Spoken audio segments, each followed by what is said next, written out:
Hi Hans, welcome back to another video. My name is Meg. If you are new, welcome to the channel. And today's video is going to be a 20 vegan nuggets, 20 questions. I did one of these last year. It has been just over a year since my last one, so I thought I'd do another one, if anything, just to be able to eat these nuggets again. So I asked over on my Instagram for some questions. Of course, majority of them are cabin crew questions, but there are a few in there that are just about me. If you do want to get involved in future Q&As, then make sure you are following me over on my Instagram. I'll put it on screen and it is also always in the description box below. I do these quite frequently because I do get a lot of questions about my job. So make sure you head on over to my page if you don't want to miss out. Without further ado, I'm going to get straight into it because my mouth is salivating thinking about these nuggets. Got myself a Dr. Pepper Zero as well, just to go with the unhealthy food I'm already eating. Okay, let's get my first nugget. By the way, guys, if you haven't tried the vegan nuggets from Burger King, look at them. They're so freaking good. First question. This question made me laugh so much. This is so weird, but have you ever witnessed anyone join the Mile High Club? Thankfully, no, not fully, not the whole Mile High Club, but I have witnessed couples in their seats doing inappropriate things, shall we say, and that's as far as I'm going on that story. Can I just say though, save it for the bedroom. There is literally no need to do things like that on an aircraft, and I can't tell you how awkward it is for us as crew to have to go and confront two grown adults and tell them to stop doing what they're doing. It's embarrassing for everyone involved. Stop doing it. And yes, we do know you're doing it. It's very obvious. Oh, I've missed these. Question number 2, why are you vegan? I'm guessing the reason this was asked was because I put that it was going to be 20 vegan nuggets, 20 questions. I'm actually not vegan, I'm vegetarian, but it just so happens that a lot of the vegetarian alternatives, especially in fast food, are also vegan, which is why they're vegan nuggets, which is even better. I do eat vegan food. I eat a lot of vegan meals. I drink soya milk rather than cow's milk, but I do eat things with milk in them. So I'm not a vegan by any means, but I am a vegetarian and have been for most of my life since I was a kid, and my reasons for that are for ethical reasons. I love animals, I've always loved animals, and I don't want to eat them, and that's that on that. But saying that, if you eat meat, I'm not going to judge you. Like, you do you. My own boyfriend eats meat and I cook it for him. Like, I'm not one of those vegetarians that will force my views down your throat. You do you and I'll do me, but don't then come for me. Leave me alone, let me be a vegetarian in peace, because if you don't, that's when I'll start hitting you with facts. Number 3, what is your favourite aircraft to work on? Definitely the Airbus 380. It's the double decker. It's so crew friendly. I love it. The only thing I wish is that it flew to more destinations. Because of how big it is, there aren't many airports that can accommodate its size. So there's only like 7 places that it goes to, which is why you'll notice that I end up going to like Chicago and Washington and places like that quite a lot. Other than that, I love it. Number 4. What is your favourite part of a flight? I can't say my break, can I? That's a bit much. No, it's not my break. I really enjoy the service, you know. I've always worked in like customer facing jobs, so I would like to think that I'm good at dealing with people, like I'm a good people person. I enjoy doing every aspect of the service, whether it's the actual serving or whether I'm in the galley. I do quite like doing the galley as well. I think it's just nice because you feel like, you know, you're making people happy. Everyone wants food, everyone wants something to drink. And also it makes time go so quickly. Like, majority of the time, especially on long haul, like 2 or 3 hours of the flight will have passed by the time you finish your service, and you know, sometimes that's like almost half of the flight. Number 5, what made you become cabin crew? People always ask me this question. Like, literally, I think every single Q&A I've done, that has been a question. So, fun fact, I actually used to be terrified of flying. Whenever I went on a plane, I used to have to take Rescue Remedy. That's how bad it was. So basically, in 2018, I graduated from uni and I started working in a pub because I was really heavily into my overdraft because I hadn't worked for the whole 3 years that I was a student. So I got a job in a pub and my degree was in musical theatre. So alongside my pub job, I was going to auditions and trying to get acting work. That's kind of what you have to do if you want to have a career in acting. You sort of have to have a job on the side that you don't really mind taking a day off from, if you know what I mean. So that's what I was doing, and I did it for about a year and a half, and it got to the point where I was like, I don't just want to do this. Like, I want a career in something that I love. If I can't act, which I always knew it was a bit of a pipe dream, in all honesty. I want to find something that I love doing, because I've worked in jobs that I didn't like and it's not fun. Anyway, one of the girls that worked at the pub that I worked at left to go to British Airways to work. And I saw her life on Instagram and I was like, okay, I want to do that. I want that life. Me being scared of flying did cross my mind, but I sort of was just like, you know what, get over it, Megan. So I applied for BA originally in 2019, and then I didn't get the job the first time. I ended up getting the job at EasyJet instead, which I took, as some of you may know. And as soon as BA were hiring again, I applied for them and got the job. And honestly, I love it. Like, even when I was at EasyJet and I wasn't really getting the travel aspect of the job, I still loved going to work every day. Like, I enjoyed my job. It's tiring and there are negatives to it, which I'll get to because there is a question about that. But I love it. Like, I look forward to going to work, and I think that's something everybody should aspire to do. Like, I think everyone should have a job they love doing. So that's what made me do it, basically, envying somebody else's life. Question number 6. What is your favourite thing about your job besides the travelling part? I have a lot of things I love about my job. One of them is the fact that you wear a uniform and you're automatically recognisable as cabin crew wherever you go. I very often get petrol on my way back from work or my way to work, dependent on how much time I've got. And every single time, without fail, the person behind the counter asks me where I've been or where I'm going. I love that. I love that people recognise you straight away, and you also get like this new level of respect from people when you're in a uniform. I've never had a job that requires me to wear a uniform before, so that's one thing that I definitely love about it. Another thing is the fact that you get to meet new people every single day. Like, you never work with the same people, you never have the same passengers. Every single day is different, and you can't predict how a day is going to go. Again, I've worked in jobs where I've not really liked the people I work with, and it really does affect you wanting to go to work. And in this job, you don't have that issue, because 90% of the time you don't know anybody in that briefing room. There have been people I've flown with more than once, obviously, but it's rare. And if there is someone you've flown with before, it's usually only one person, maybe two if it's a big aircraft with lots of crew. But so you're doing a different job most of the time. You're not always going to work as the same position on the plane. There are lots of different positions, which is another thing I'll cover in a minute. But like, one time you could be doing the galley, one time you could be in club, one time you could be in traveller. Like, there's something different about every single day, and I love that. And also, I love how much you guys love it. Like, I'm a firm believer that my YouTube channel would not have taken off the way it has if I didn't have this job. So yeah, I love how interested you guys are in it. Actually, just how interested people are in it in general. You can pretty much guarantee everywhere that I go, if we're in a group of friends or if I'm at a family gathering, wherever I am, people are always asking me about my job, and I love that. Number 7, this one kind of looks like a little boot. Besides the aircraft types, what are the differences from EasyJet? There are a lot of similarities actually, but there's also a lot of differences. The actual like way that you do the job is the same, I'd say. No, it's just different. It's hard to explain. It's a different airline. So like, it's like working in a restaurant and then going to another restaurant. The general job is the same, but there are differences. There are things about that restaurant that are unique that make it different. I mean, obviously you get to travel as well with my airline that I'm with now, whereas you don't really get that with EasyJet. That's the main difference I can think of, but a lot of it is the same, to be honest. Question number 8. I start my training on the 26th of July. Do you have any tips?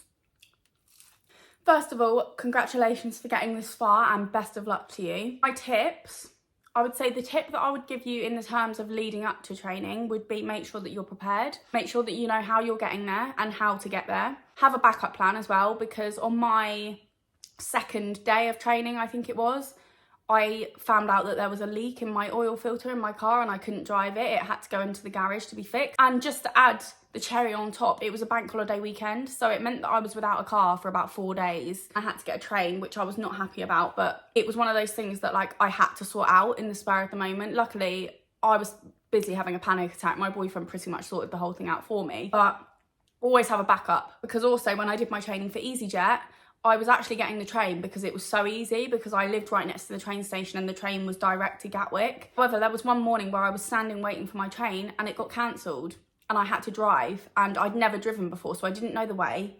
I didn't know where I had to park. Seriously, organise everything down to the slightest detail and make sure you have a backup plan. Make sure you've got everything you need as well, whether that's a notepad, pens, laptop. I mean, you don't need a laptop, but if you want to take a laptop, you can. If you are planning to save money, obviously make sure that you've got food and drink sorted out. There is a canteen, but if you don't want to spend money every day, then sort out your own food. I took a lunchbox with lots of different snacks and food in for my days. During the actual training, take lots of notes in a way that you're going to remember them, whether that's with diagrams, whether it's using highlighters or different coloured pens. However you best take things in, use that to your advantage when taking notes, revise your notes and make sure you know what you're doing the next day. It will give you e-learning to do each evening, make sure you do that.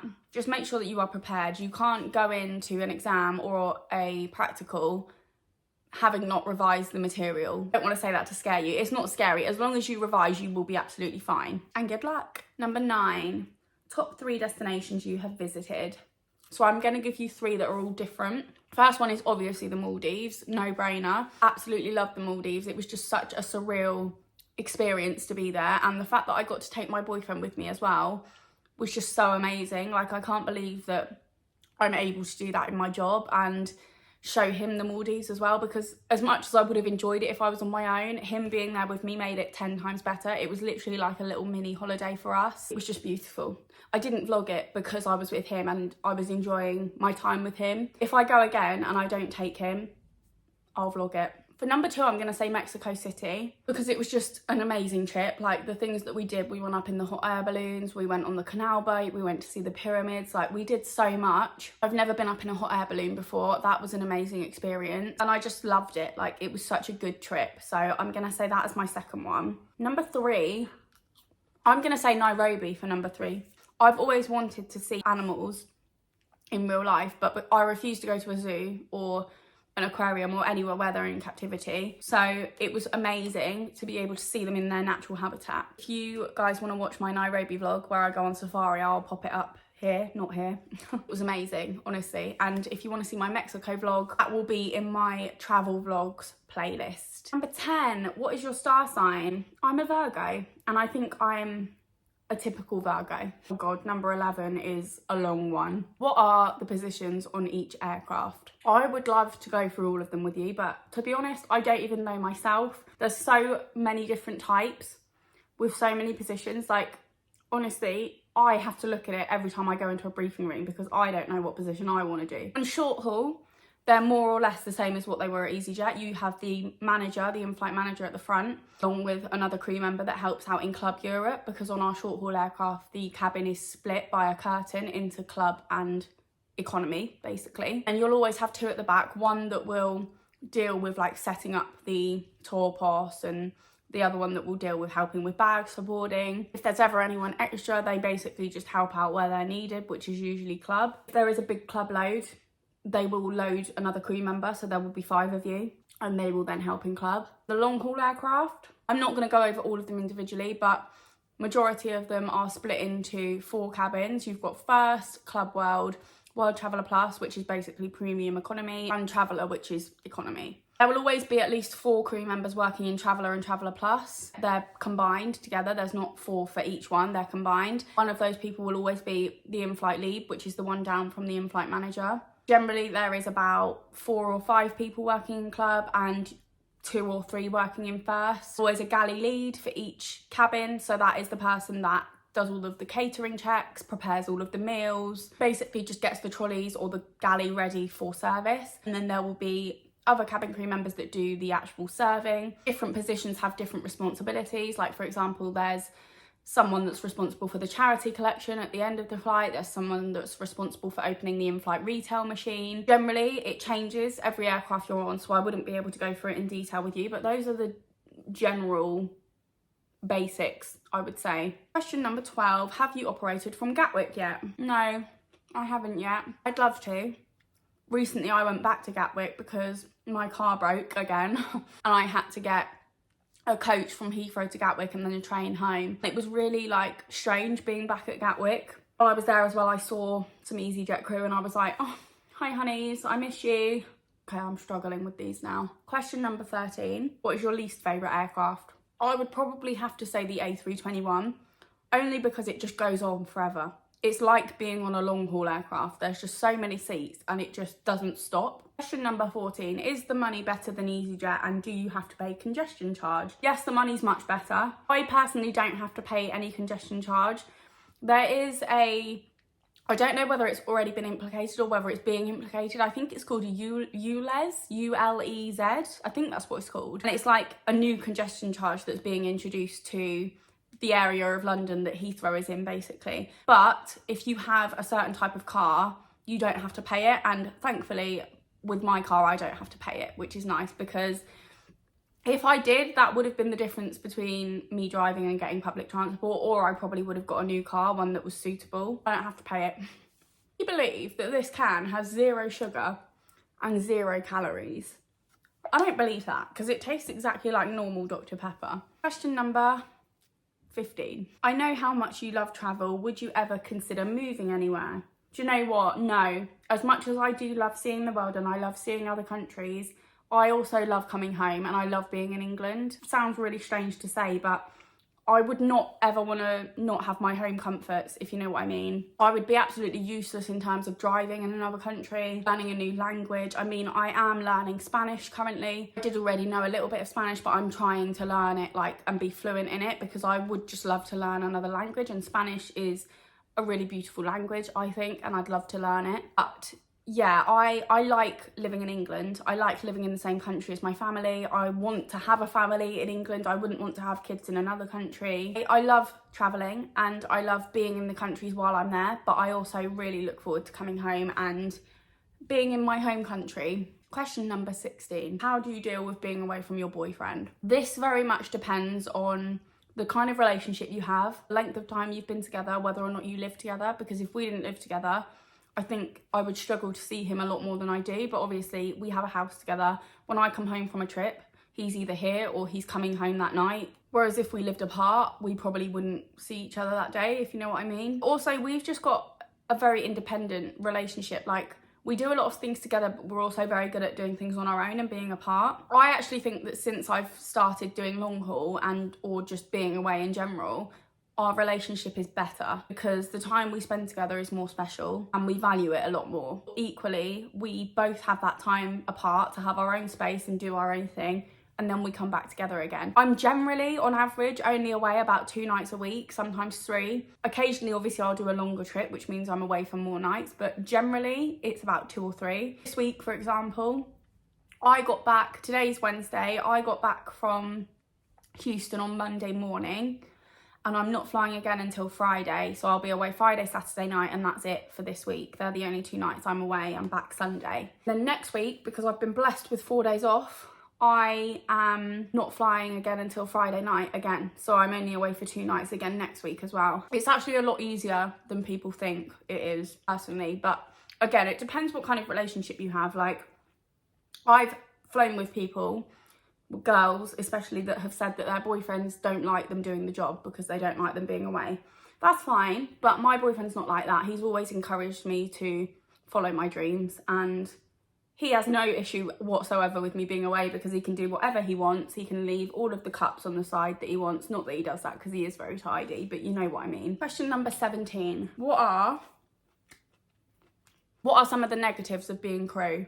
The first one that springs to mind is obviously how tired you are. You do get used to it, don't get me wrong. Like, I don't feel anywhere near as tired now after a long haul flight as I did when I first started doing it. You've just got to listen to your body in that situation. Like, if you get home and you're tired, sleep, because if you've done a long haul flight through the night, you've not had a night's sleep, so of course you're going to be tired. Don't make plans on landing day, for the love of God. I've done that before and it's not fun. The second one, and some people might not see this as a negative, I see it as a positive and a negative, but one of them is that you don't really have a routine to your life. Like, for example, whenever me and my boyfriend go and do a food shop, he's always like, well, what nights are you here for dinner? And I'm like, these nights. And he's like, right, well, we'll only buy enough dinners for those nights. Because when I'm not here, he either doesn't really eat dinner, or he'll eat something small, which doesn't really require us doing a massive food shop. Yeah, there's not really a routine to your life, because you're constantly going away. You're sort of living out of a suitcase in a way, because you're constantly packing and unpacking. And also another negative is that you miss out on things. Like, for example, I was very lucky because it just so happened that I had a week off anyway, but my cousin got engaged a few months ago and they had a very quick wedding. Like, they got married a few weeks ago now. But when she told me when her wedding was, the time for bidding for that month had already passed, so I couldn't have bidded for it off. But it just so happened that I had that week off, so I was able to go. But if I hadn't had that week off, I probably would have missed my cousin's wedding. You do miss things. I'm also currently in the process of trying to get unpaid leave for the end of July so that I can go to my best friend's engagement party, because I'll be gutted if I miss that. And also it's difficult to make plans because you don't know what you're going to be doing. It's not like having a Monday to Friday job where you know that you're going to have every weekend free. Like, you're not always going to have the weekend free. Those are the negatives, but I think, to be honest, the positives of the job make the negatives worth it. Question number 18. Do you always work with different crew? As I said earlier, most of the time it's all completely new crew that you've never met before, but you do occasionally fly with people you've flown with before. I've had that a few times recently, especially on the 380, because there's quite a small fleet of crew trained on the 380. So generally, every 380 flight I do, I will see someone I know. But yeah, overall, there's 10,000 of us, so it's mostly new people. Question number 19. Is long haul or short haul more tiring? Both tiring, but in different ways. Short haul can be tiring because they're long days and you don't necessarily get the rest that you would get on a long haul flight. If possible, we do get given breaks, but it's not really the same as like being able to go and actually go to sleep for a few hours, if you know what I mean. Short haul's a lot of up and down, a lot of doing things over and over again, which obviously I'm used to. So that's tiring in a like long day at work kind of way, whereas long haul is tiring in a jet lag way, because you flying into different time zones, you're flying through the night, awake at times that your body doesn't want you to be awake. You miss nights of sleep, as I mentioned before. Both tiring, but in different ways. Question number 20. 3 places you haven't yet been to that you would love to visit. I'd love to go to Singapore. I haven't yet been to Asia, and that's one place I'd love to go. I have actually bid for it for August, and I get my August roster tomorrow, so fingers crossed for me that I've got it. I would also love to go to either Rio in Brazil or Buenos Aires in Argentina. Those are 2 places I'd love to visit. Also Sydney in Australia. We do actually do a Singapore-Sydney trip, so I could kill 2 birds in one stone with that one. Always wanted to go to Australia, and Sydney is the capital, so I feel like it would be the right choice of places to go in Australia, and that's also the only place we fly to, so it's the only one I've got the choice of. Yeah, those are the 3 that I'd visit. Okay guys, that is going to go ahead and conclude the 20 Vegan Nuggets 20 questions. I hope you enjoyed the video. Thank you all so much to everyone that sent in questions. As I said before, if you want to get involved in future Q&As, then make sure you're following me over on Instagram. If you like this video, please give it a big thumbs up and subscribe to my channel if you want to see more content, and I will see you all in my next video.